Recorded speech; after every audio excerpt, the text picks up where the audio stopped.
Hey guys! I wanted to do a February energy reading, kind of a what spirit needs us to know sort of deal. But before I do that, I wanted to get into the astrology of February a little bit because it's actually quite packed considering this is the shortest month of the year. Like, I don't know, like the cosmos call up whoever invented the fucking count, the Gregorians, and was like, hey, this one year, 2019, February, like, let's just load that shit up. Like, get wild. But I'm going to start with February 3rd, even though we've already passed it. We're still in that energy because Venus entered Capricorn. Venus in Capricorn is kind of an interesting energy. You don't necessarily think the two would get along that well because, you know, Venus is love, beauty, sensual pleasures. You know, she wants to, like, lounge by the beach with a drink. And Capricorn is like, oh, no, we're going to fucking work today. Yeah, we came here to work, you know. And so you think that they'd kind of repel one another. But Venus can be pretty industrious in Capricorn, and she can do it in a pretty harmonic way. Capricorn is ruled by Saturn, kind of the lesson, the one who makes us learn our lessons, the crone, the old man who has seen it all and wants to make sure that you had your A game. You know, he's kind of Mr. Miyagi. But so you think that, like, Miss Love and Beauty would not necessarily want to kick it with Mr. Miyagi, but they actually get along pretty well. And so Venus in Capricorn kind of cuts through the bullshit of, like, what's really at the matter and, like, how can we best fix it, and how can we best fix it in a way that works for everyone, because Capricorn is our infrastructure. It's how we make sense of the world. It's literally our roads. It's our laws, our lawmaking, our government, our financial systems. Capricorn is the father energy of the zodiac on the axis. Capricorn, and then Cancer, father, mother. Anyway, so February 3rd, Venus moves into Capricorn. I did not look up to see how long she'll be there. She moves pretty quick, though, so I don't know. Check back at a later video. We'll figure it out. On February 4th, we had the new moon in Aquarius. It was super potent. I don't know if you caught my post about it, but no south node activation at all, which has not been the case for the past Leo Aquarius eclipses. It's been heavy karmic energy, and so this was the first one where it's like this. It feels familiar because we're still in the Leo Aquarius energy, but there's this, like, weird absence of what I'm used to, or it's just, like, kind of, I don't know, like in the cosmic soup, a new ingredient has been added, and you're like, I'm not sure what this ingredient is yet, and I'm not sure how I feel about it, but okay. Anyway, so, kind of ride the waves of that. That was an intense one. On the 10th, Mercury moves into Pisces. Mercury rules our communication. It's the quickest planet. It moves the fastest around the sun. Mercury is also the only god in Greek mythology Roman mythology, and the Romans ripped everything from the Greeks, and the Greeks ripped everything from everyone who came before it, so the cycle continues. But Mercury is the only planet who can travel to the underworld, and so when Persephone either goes with or is kidnapped by Hades, and Demeter scorches the earth and turns everything to winter, and Mercury is the one who goes down to Hades, Pluto, and it's like, hey, it's shitty up here. If we could, I don't know, like, maybe 6 months, she could come up and hang with her mom, and, like, I don't know, humans could farm some shit, and then, 6 months she can go down, live with you, and Persephone's like, that's tight, love my mom, don't want to be with her all the time. Hades is like, I can live with that. Everyone is happy, but that's Mercury. Mercury wants to, Mercury wants to get in there and kind of wheel and deal and make sure, he rules communication, technology, typically fast things. And so when he moves into Pisces, Pisces is a water sign. Pisces is the last sign of the zodiac. Pisces is kind of what happens after we die. It's the Christed consciousness, and so it's Mercury can't move as fast necessarily in it as he might like, because it's water, you know, and so it's emotions. And so Mercury, air is associated with air, which intellect, you know, mental processing, mental power. And so when he kind of has to switch gears and like get in here, he can kind of be a little like, I'm not fine.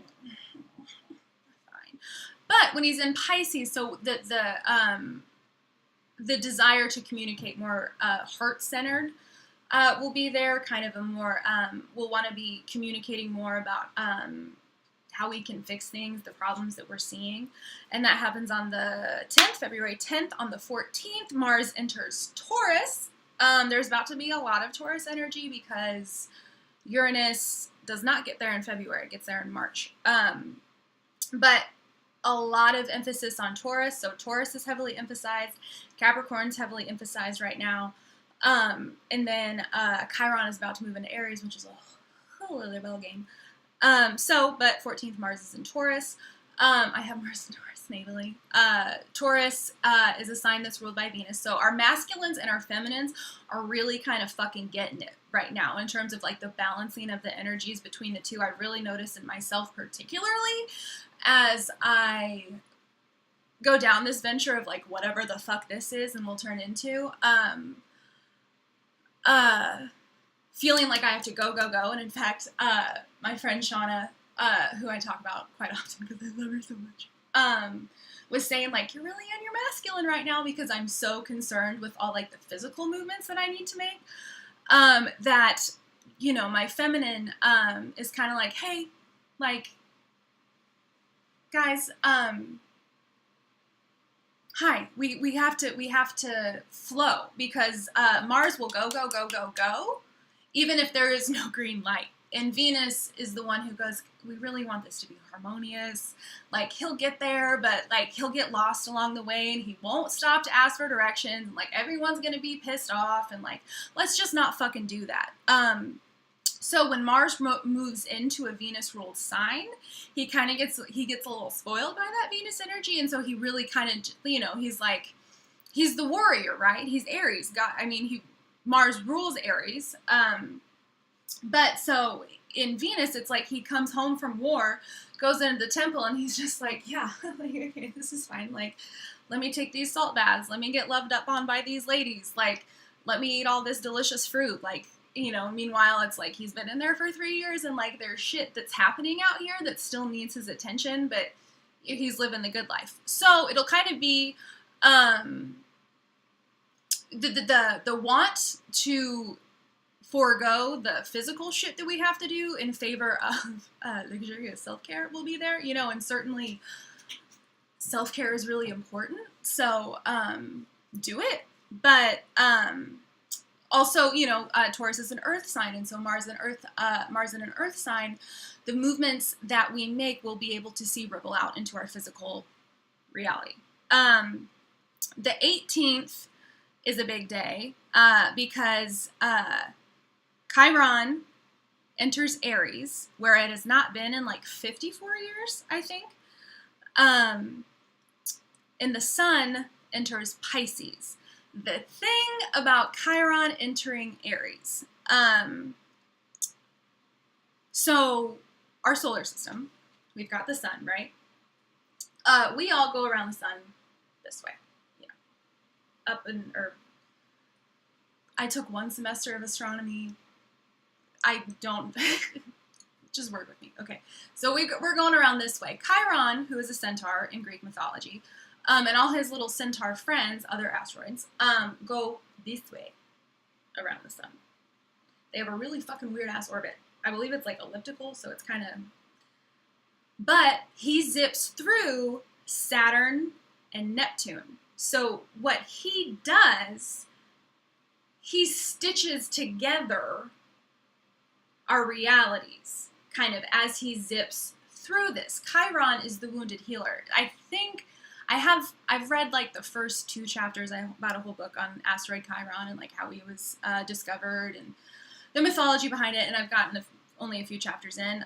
But I believe somehow he eats his children and then spends the rest of his days like repenting and helping other people not eat their children, is the general gist of the story. But, you know, he kind of represents our greatest wound that we can turn into our greatest love in terms of sharing our pain to help others.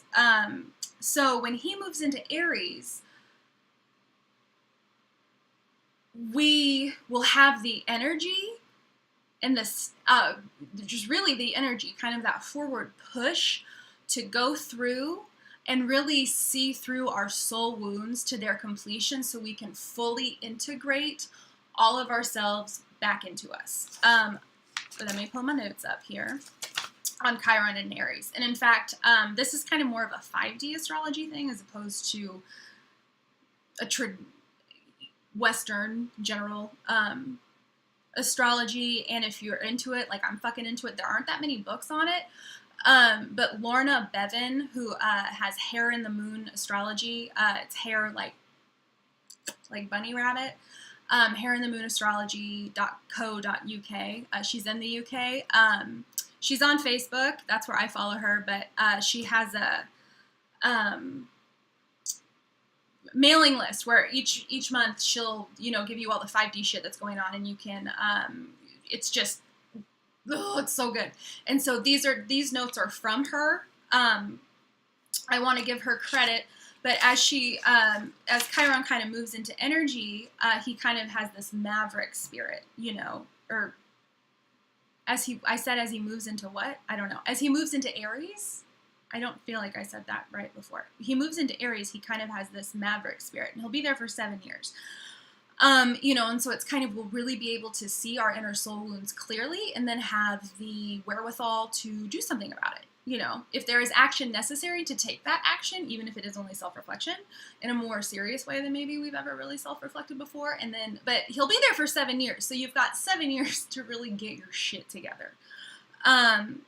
You know, the thing that we struggle with, that we can struggle with, especially as we kind of go on our spiritual quest, as we awaken spiritually and seek, start seeking answers within. We want to tell others our truth, like convince others, like no, like this is fine. And really, it doesn't fucking matter. You're not here to convince anyone else about the magic that is you. You're here to convince you about the magic that is you, and like fuck everybody else. And so Chiron in Aries is kind of about that energy. Like fuck everyone else. Aries is the first sign of the zodiac. It's the baby of the zodiac because each sign builds on the other. So like Pisces is the last sign of the zodiac, therefore it's what happens after we die. Aries is like the first thing that happens when we get to Earth. Like, I gotta go after everything. Something shiny, squirrel, like, kind of just like exuberance, lots of starting energy, not necessarily a lot of follow through. You know, just childlike. Like I have an Aries sun and an Aries ascendant, so I'm very heavily ruled by Mars, and we're just kind of stumbling dumb babies half the time where, you know, oh, I thought this was a good idea, now I'm here and I hate it. But you have, anyway, Chiron in Aries, but we have really big hearts and we fucking go after what we believe in because we are heart driven. Everyone is, but whatever. So Chiron in Aries, we will have that go-go juice to really go after what we need. It's kind of this process of self-discovery and then a physical purification because Aries is such a physical sign. You know, but we kind of have to evolve into that transformation. You know, one thing at least that I know that I continually come up against is feeling like, I know I want to do this. I've slept one night. Why am I not here yet? Like, you know, and continually like checking your watch and being like, okay, but like you said the thing and then you showed me the sign and like, I'm just saying, you know, but this is a 7-year journey. And I kind of lost my train of thought there a little bit. So let's go and talk about the sun moving into Pisces on that same day, the 18th, last sign of the zodiac. Pisces feels everything. You know, I remember Pisces season last year. The first, I believe it was the first day, my computer had a very unfortunate mishap with water. It was very expensive to fix.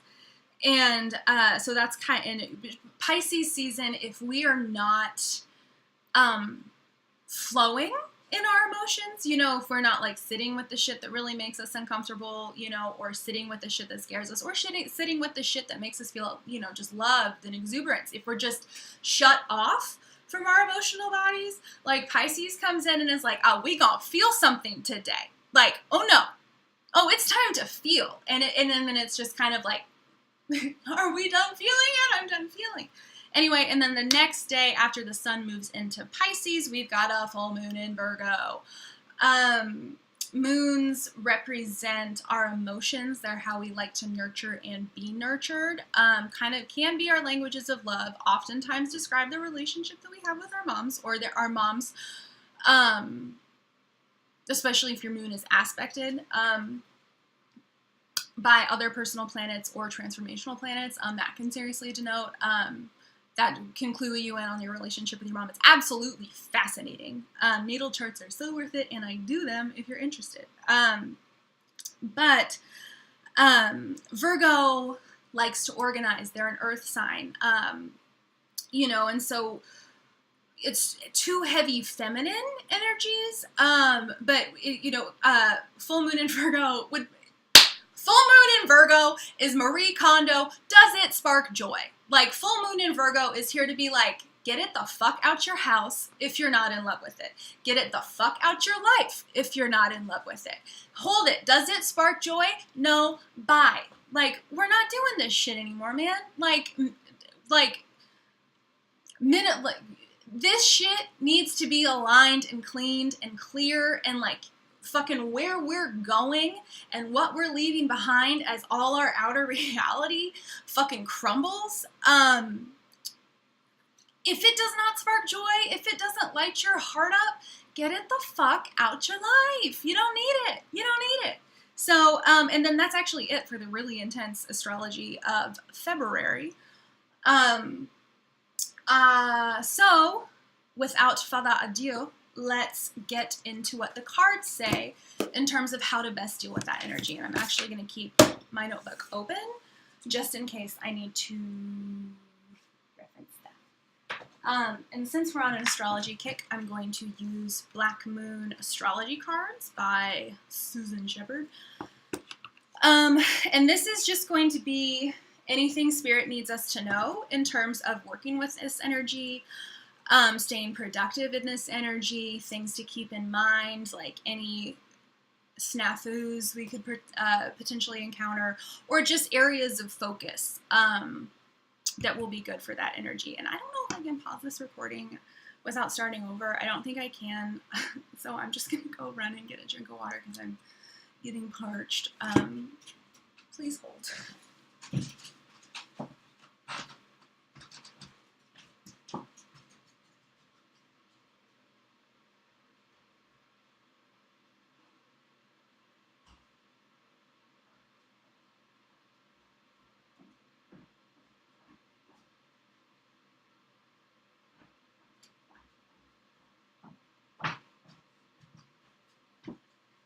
Okay. Oh my gosh, okay. Cool, thanks guys. Clearly I'm new at this. Okay.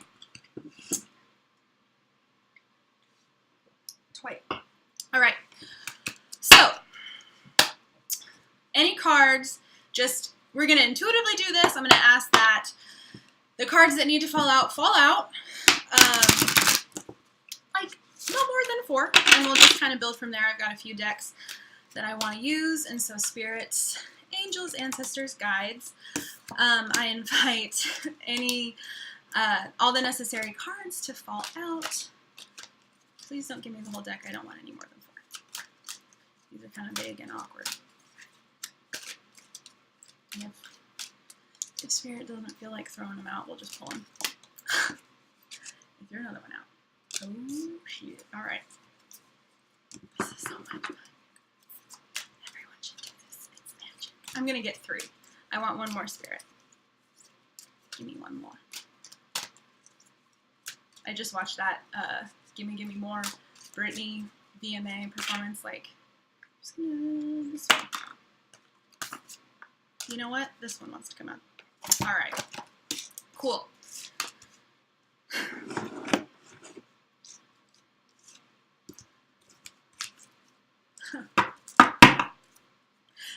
I need to figure out a way to show both at the same time, so you're not just like watching my zit every time.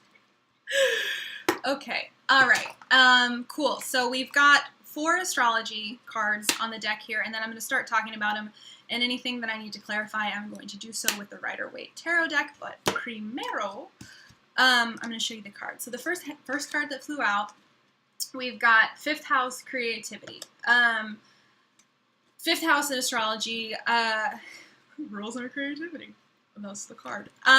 No, it's how we like to have fun, youthful. If you know, we can find information about like if we're gonna have families. Would we like to have a big family or a small family? How do we relate with kids? Do we like to play music? What kind of music do we like to play? Do we like to write? Like, do we like to communicate? We have personal planets in the 5th house, especially if it's Sun. You know, you'd be very prone to acting and performing in some way. So that's the 5th house. So February looks like it's shaping up to be very creative and collaborative. We've got Saturn Truth here coming out. I was talking about Saturn earlier. You know, he is the crone. The planets are all androgynous. You can have, this is a fun situation happening here. You can, we're rolling, we're not stopping. So he makes sure you learn your lessons. This is Mr. Miyagi here. You know, so there could be, either that could be truth, you know, coming out, and we'll get a clarifier on that. We've got Taurus on the board as well. Physical, you know, what you have, your possessions, your material world around you. And then this card has come up twice now. This is Solar Eclipse Revolution, and this is all of, this is like, oh fuck, the sun is gone. So that's, we're gonna let those kind of simmer for a minute, and I'm gonna do trusty Rider-Waite Tarot deck. And I want, for right now, let's start with Saturn Truth. Like, what is the truth energy here? I want more information on the truth spirit, and I will take a few cards if they want to fly out. That'd be tight. If you don't, that's cool too, but I would like them to fly out. And I don't want any more than 2.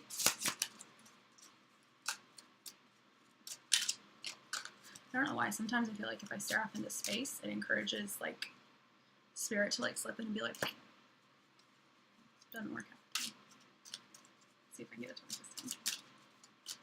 I felt one want to go. Come on, gimme.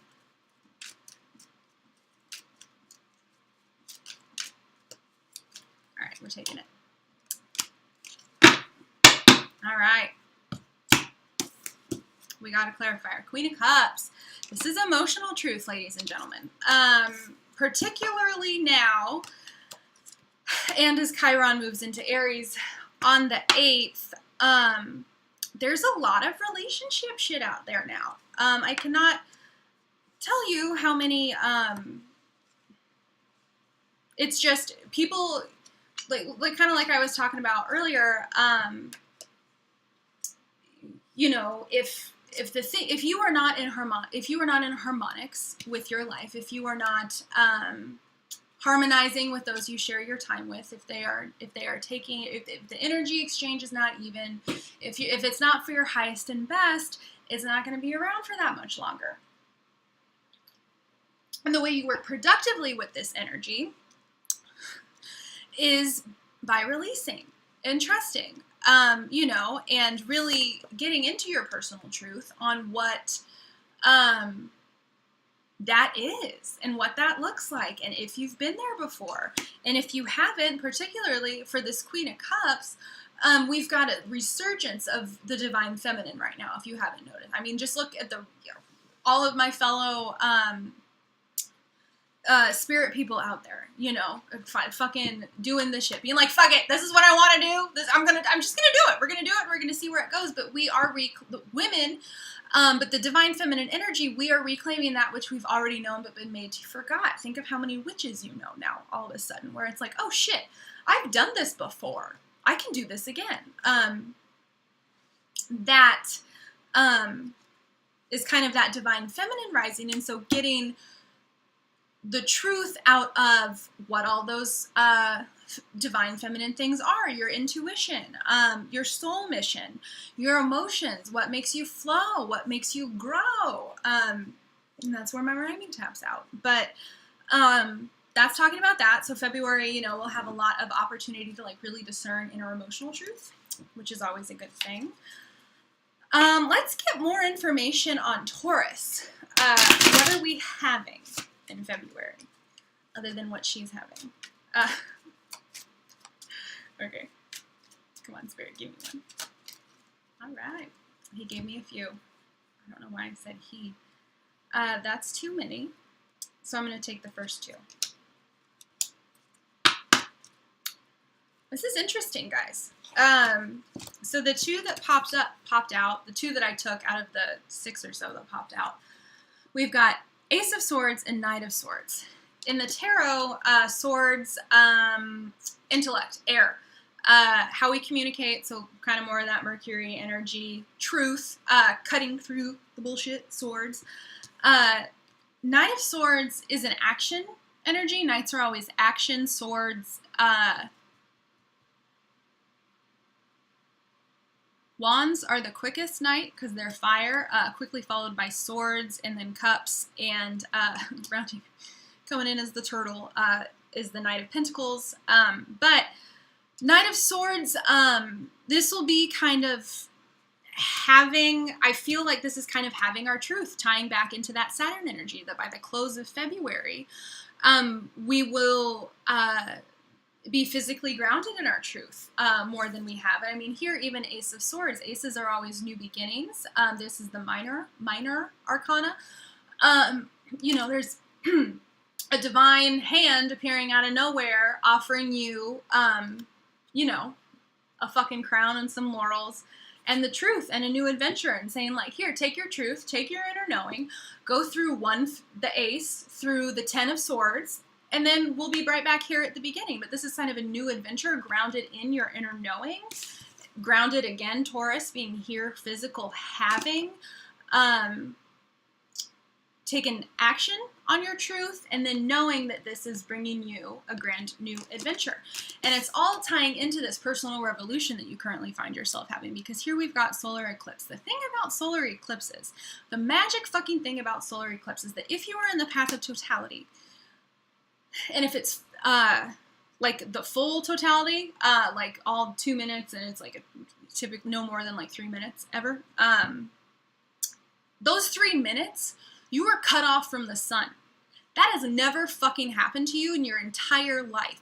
The sun is the one constant that every day we wake up, we look out the window and we know it's gonna fucking be there.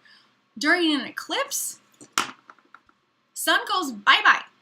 Like, see ya. Like, no wonder ancient civilizations, well, they were actually really, really advanced. But the more recent ancient civilizations, an early man, thought a serpent was eating the sun because the one fucking constant just dipped out of the sky. And all the night's out, and shit, we're all, this isn't great. But what happens, are emotions, moon, eclipse, sun, ego. And so, here we've got more emotional shit out on the table. Solar eclipse, moon moving in front of the sun, eclipsing kind of our ego, getting to the bottom. And, solar eclipses are dark because the sun goes away. And so that can be kind of shadow shit can come out because it's, you can't hide from it anymore because the sun, like whatever is washed out by the sun, so it's just kind of like glaring, like, oh, that's probably really ugly, but like I'll just not fucking look at it, like it's fine. Just no, I don't want sunglasses, it's fine. That, you know, the moon, your emotions are like, oh, but really though, like here we gotta just look, like come on, just look. We went to sleep here. Let me unlock my computer. Again, there are kinks to work out in this situation, but we'll get it figured out. So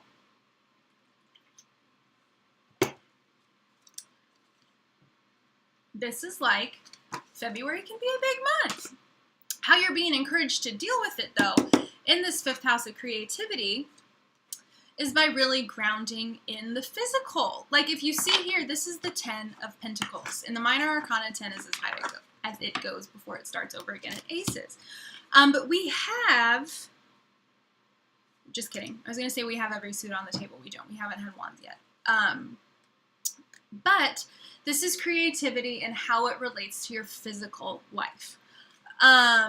You know, whether that is sprucing up your house or, you know, even reorganizing your desk area or, but it's just about like being able to fucking chill and have it all. Like there's this old man just chilling in the garden with his dogs, like his family's over here. There's a little kid, like, you know, he's got enough money to last generations. Like, here's his fucking castle in the background. Like, it's just, it's a good closing 10 card. There are some unpleasant 10 cards, in the tarot, or tarot, if you're fancy. But this is about, being creative also in our way of thinking of all the ways we already are this old man here, in our journey, because for me, the hard part about being a human, is the fucking bullshit that we get born into, this matrix that we get born into, where, you know, you have to pay bills and you have to get a job and you have to sell yourself, you know, your time, your energy, for something, you know, as opposed to like working on what makes your heart sing, and that can get really fucking old after a while. And the way we kind of bypass that and get out of that is recognizing how we don't need those things that we think those, like kind of unplugging from like commercials and, you know, just kind of get this, you know, thing that which we cover our shit up with. But this is about kind of getting creative and appreciating the ways you already have everything you've ever dreamt about. You know, and appreciate how you can look at your life from the perspective of this old man chilling in the garden while his family plays. So that's that. Let's see, at the bottom of the deck for the astrology cards, we've got Leo. And how I'm interpreting, and this is interesting. What? Okay. I'll talk about Leo. No, I'll talk about Leo real quick. So this is kind of about being seen for all of this fucking work that you're doing in February, being recognized. Leo is the sun, rules the sun. Leo is all about shining for the sake of shining and being recognized for shining, because Leo likes applause a little bit, and that's fine. Give Leo applause; it makes them happy. But this is about, and ties back into that 5th house creativity, because Leo rules the 5th house. You know, Leo's here for a good time, not a long time. This is about just having fun and playing in that creativity. You know, and really being seen for it. And then as I happen to pick that one up, we see Chiron here. Which we talked about in the astrology update, and then immediately under the Chiron card, you can't make this shit up, is Aries, because Chiron is moving into Aries. Magic is real, y'all. Ooh. So, February feels pretty good. It can be intense, you know, but just remember that, like, the intensity of this eclipse and kind of the scariness and the awe-inspiring it, because if you, like, I was lucky enough to be in the path of totality for the one in 2017 in August. And I was without the sun for 2 minutes and like 21 seconds or something ridiculous.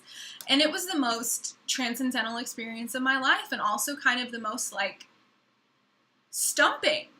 Because you really, it's just the cut, like you look up in the sun is there every single day until look up and it's just like a black hole.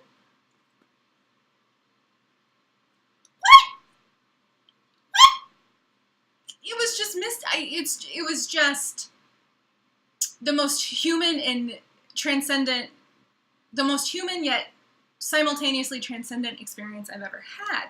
And you just kind of have to be in awe of yourself right now because you're fucking doing it. Eclipses are cosmic, man. They're divine. They're divinely timed. Whatever is showing up for you right now needs to be here.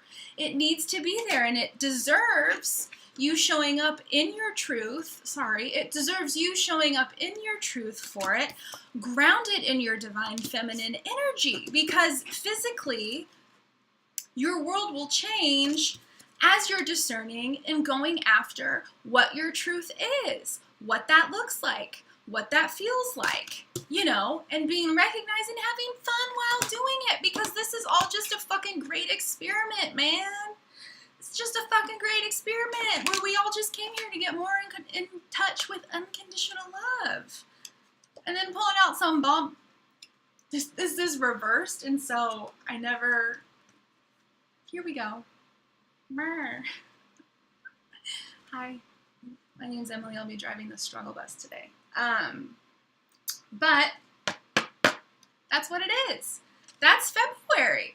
That's the astrology. Here's kind of the energies present. Spirit, if there's one thing you want us to take home from this, what is it? He's about to tell us. They're about to tell us. Spirit is about to tell us.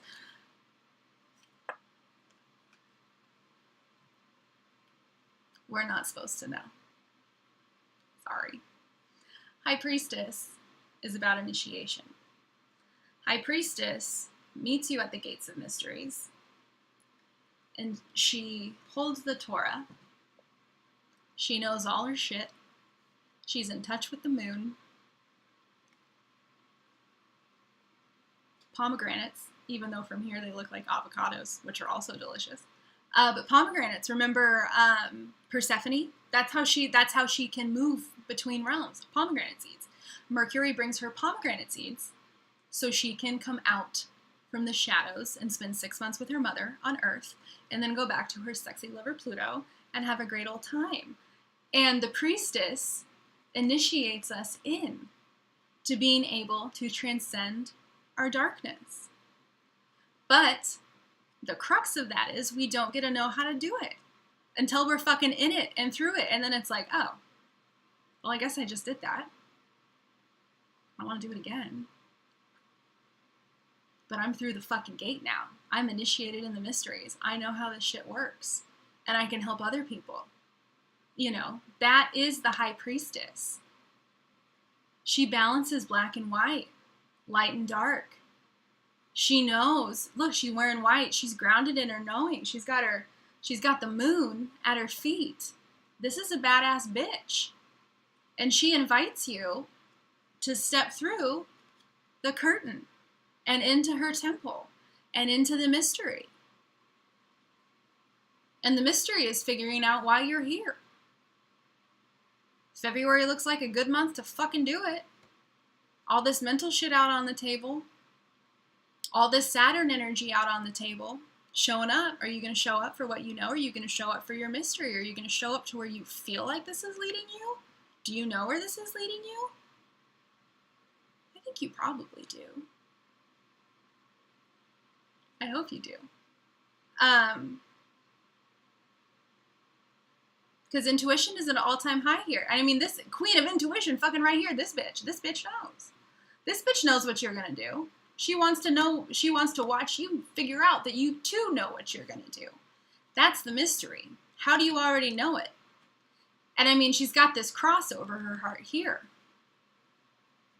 This is where it goes, man. This is what tells you what to do. This is how you get initiated into your mystery. Getting in here. Being in your Queen of Cups energy. seeking your truth. What resonates in here? Because what resonates in here won't ever lead us wrong. This is the key to everything. This, if this will tell you instantly if someone wants to hang out with you and whether or not you say yes. This will tell you instantly if a job is for you. This will tell you instantly. It's our key.